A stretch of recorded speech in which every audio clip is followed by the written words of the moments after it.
Tại em để thầm này đây.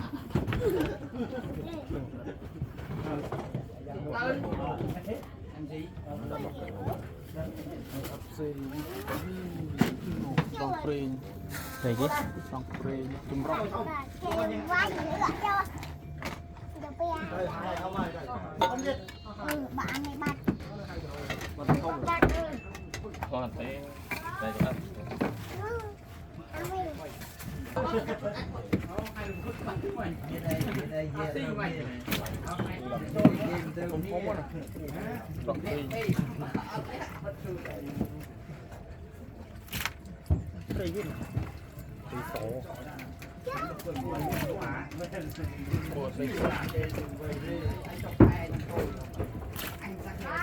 Lại trộm chậu.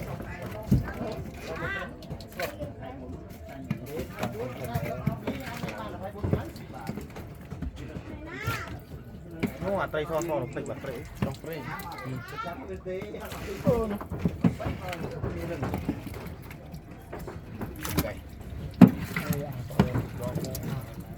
Ok.